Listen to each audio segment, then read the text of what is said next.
there YouTube friends, welcome back to another episode of Auntie A's Kitchen, simple and delicious food cooked and prepared in South Korea with South Korean ingredients. If you're new to this channel, welcome. And yes, today I'm going to show you a British classic, fish and chips, and I'm going to accompany it with a healthy tartar sauce. I'm going to be using yogurt instead of mayonnaise, and my take on mushy peas, which is actually garden peas cooked in chili, garlic and ginger. Absolutely delicious. If you've never eaten them that way, I highly recommend. Now, in today's video, you will see me cook my fish in two different ways. The first piece of fish I will double batter, which means it's very crunchy and very thick on the outside, absolutely delicious. And the second piece of fish I cut into smaller pieces, which means it's a lot lighter and thinner. Both ways are absolutely delicious. Just cook it how you like it. I also double fry my chips so that they are extra crunchy, and you'll notice that I made the effort to cut them quite thick, so it was as if I was eating chips from a fish and chip shop. I typically don't ever use a pan and fry my fish. If I'm going to cook them, I would do a breaded version, and you'll see if you look up in the top corner, I'll put a link to my fish finger sandwich, and that's just the cod done in breadcrumbs. It's a lot easier to do and a lot healthier. But for today's video, we put everything into the oil and fried it. It's a delicious meal, British comfort food at its best. Please don't take my word for it. Cook it for yourself, your friends and your family, and enjoy. So let me show you how I made English fish and chips.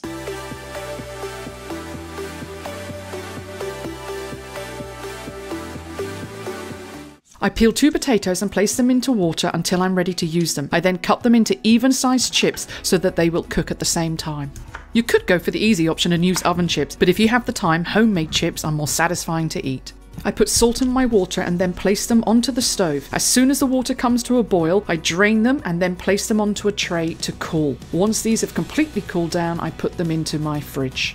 Next, I get on with making the tartar sauce. I like to use yogurt instead of mayonnaise as it is slightly healthier and still gives a great taste. I cut up finely 1/3 of an onion. I like using red onion for the colour, but you could also use a white onion. All the ingredients I use in these recipes you can get in Korea. This gherkin jar from Germany I found in Home Plus. I use a little juice from the jar and cut up 2 gherkins into smaller pieces. I throw in a splash of Worcestershire sauce, and then I put my ingredients into the yogurt and mix up. I add in some dill and then season with salt and pepper. One of the last things to do is the zest of a lemon and the juice of half a lemon. If you have a juicer, then use that. I just use my hands because I'm saving on washing up. Mix all of your ingredients together, have a final taste, and if you're happy with the flavour combination and you don't need to add anything else, this can now go into your refrigerator until you are ready to serve it with your fish later on. When frying, I like to use avocado oil as it is a little bit healthier. So my tartar sauce is finished, it's in the refrigerator. I get on with preparing my peas. I cut up some ginger and some garlic. I prepare 2 bowls with flour. My bigger bowl will be my beer batter mix, and the smaller bowl will be my dry mix. I season my dry mix with some dill, some garlic powder and some cayenne to give it a little bit of heat. Mix this in and then finally season with some salt and pepper. Into my beer batter mix I will add some cornstarch and a little bit of honey. I will add the beer later, just before I batter my fish. I get my cod from Costco, frozen, so this has been defrosting overnight. I place it onto a kitchen tea towel, season with salt and just allow the moisture to be drawn out. I do have a thermometer, but I like to use a wooden stick. When I see the bubbles around the wooden stick, I know that my pan is hot enough and ready to begin frying. I select the best chips to fry. The rest of the potato ingredients I will use in another recipe. When putting it into the hot oil, please be careful as you don't want this to splash on your skin. I then gently move this around the pan so that they don't stick together. This is the first fry, so I am only cooking them for a little while until they begin to go golden brown. Then I will remove them and allow them to cool down. You don't have to double fry your chips. To save time, you could just fry them once, then just keep them in your oil longer. While my chips are resting, I get on with making my peas. First of all, I put some butter into the pan and then add my garlic and my ginger. If you don't like garden peas, you could swap them for asparagus or even Brussels sprouts. Gone the days of mushy Brussels sprouts. Put them in a wok with ginger, garlic and hot spice and it will take them to another level. Once your garlic and ginger have cooked down in the butter, add your peas and your Korean spice. I don't like it too spicy, so I'll only add a little bit, but add it to as much as you like. Mix it around and allow the flavors to infuse for about 5 minutes and then it is ready to go. Season with salt and pepper and don't forget to have a taste and check the flavors are where you want them to be. I move my peas to the other side of my stove, put my oil back on and start preparing the fish. I add my beer to my batter. I leave it to the last minute because I don't want to lose any of those bubbles. You want the consistency of a thick pancake mixture, so I add it slowly until the consistency is where I want it to be. Use any beer you have to hand, or you could use a sugar-free Sprite.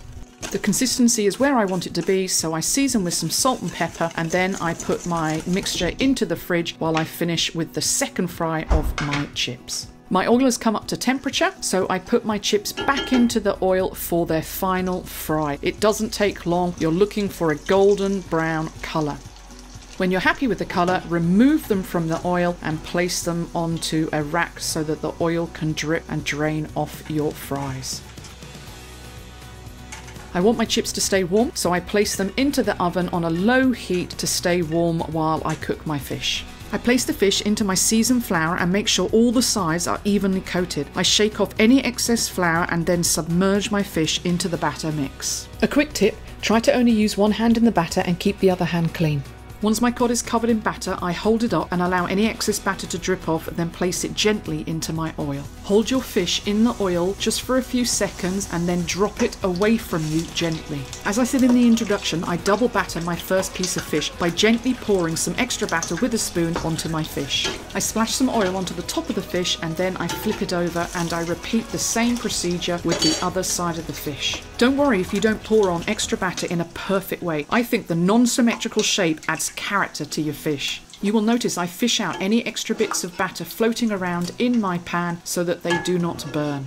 Every so often I turn my fish in the pan so that I can keep an eye on the colour of the batter and see when the fish is cooked and ready to come out. If this is the first time you are doing this, then I recommend using a bigger pan. It will be a lot easier. But be aware, using a bigger pan means that you will also be using a lot more oil. When your batter has reached a golden colour, then take your fish out of the pan and place it onto a rack just so that the excess oil can drip off your fish. I place my fish into the oven with the chips to keep warm while I prepare the second piece of fish. As I mentioned earlier, I cut this fish into 2 smaller pieces and will only cover with 1 layer of batter. I've cleaned out my oil in the pan and I've checked it's up to temperature.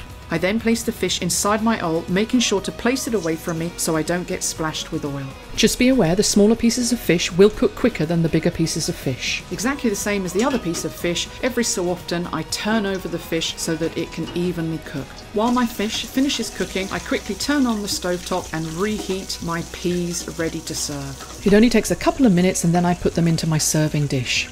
I don't follow a set time when cooking my fish, I just judge the fish by the colour of the outside of the batter. As soon as it's golden brown, I know the fish is ready to come out of the pan, and the fish inside is always perfectly cooked, soft and delicious. Traditionally, fish and chips used to be wrapped in a thin layer of white paper to protect the food, and then newspaper was wrapped around as this was a good way of insulating the food and absorbing the fat, but you hardly ever see it anymore because of hygiene reasons. So here we have a traditional English beer-battered fish and chips with homemade tartar sauce and my version of mushy peas, which I think are more delicious. Squeeze some lemon over your fish, sprinkle some salt and pour some vinegar over your chips. Don't forget a side of ketchup, it's a great comforting meal. When you make this meal or any other recipes, make sure to tag me on Instagram so I can admire your cooking. Have a great week and I look forward to seeing you in the next episode. God bless!